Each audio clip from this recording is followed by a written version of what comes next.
Hi, this is Dr. Jines. I got an interesting case of a patient that had some acid erosion on the teeth today, and it was really a good case for learning where dentistry fits into medicine.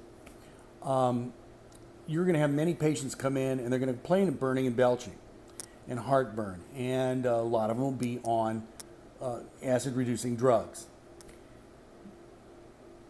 You can ask yourself, and this comes back to my residency training. I actually trained with a guy that got the Nobel Prize in medicine for discovering that Helicobacter was the cause of stomach ulcers, that it wasn't emotion, that it wasn't a bad diet. It wasn't that your immune system woke up Monday morning and got stupid. You actually had an infection caused by Helicobacter pylori.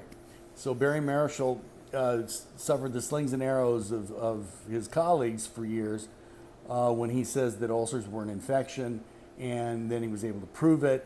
And interesting case where he self-inoculated himself with Helicobacter and proved that he had the ulcers and that it was caused by this bug.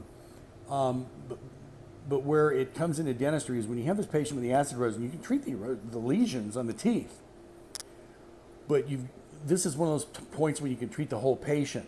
The most common drug right now that's prescribed is proton pump acid inhibiting drugs. And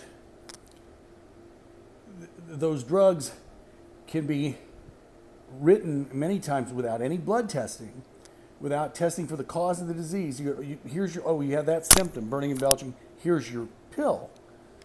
And you then see a distant lesion, an erosive lesion on enamel, the hardest substance in the body, and they're being treated with perfume because it looks and smells bad, but you're not treating the cause.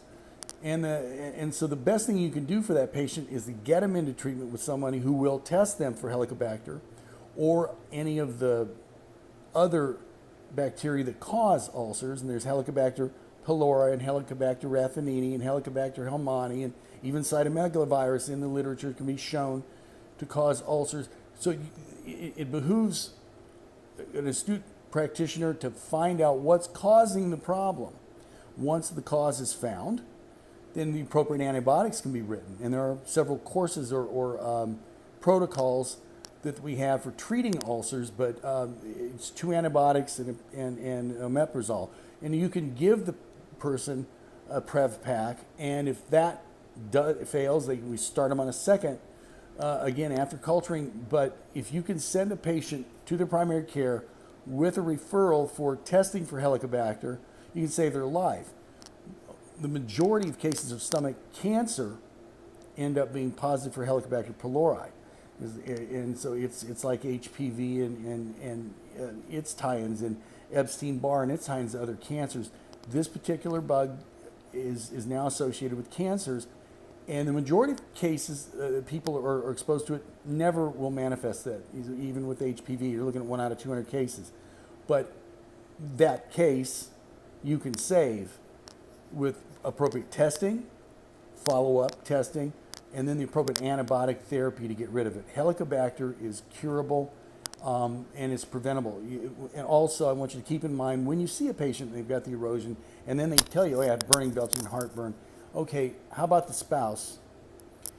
Because this is an infectious disease. Also, with Helicobacter, pets. Pets are vectors for that. So if the person's kissing the pet, and I spank my patients that tell me they let the dog kiss their mouth or kiss their face. The human mouth is much cleaner than a doggy mouth. Okay, there are about 700 to 750 different morphologically and biochemically discrete species of bug that grow in a human mouth. Well, there's about 10,000 different species that grow in a canine's mouth. The place where the human body has that kind of spectrum is in the rectum. So do not let your dogs kiss your face. Tell your patients that are letting the dogs kiss their face or sharing a spoon with ice cream and whatever, that that's not a good idea. And if they do come back in and they do have burning, belching, and heartburn or erosive lesions on the teeth, it's not just good enough to take care of those lesions on the teeth, but this is a great opportunity for you to save someone's life.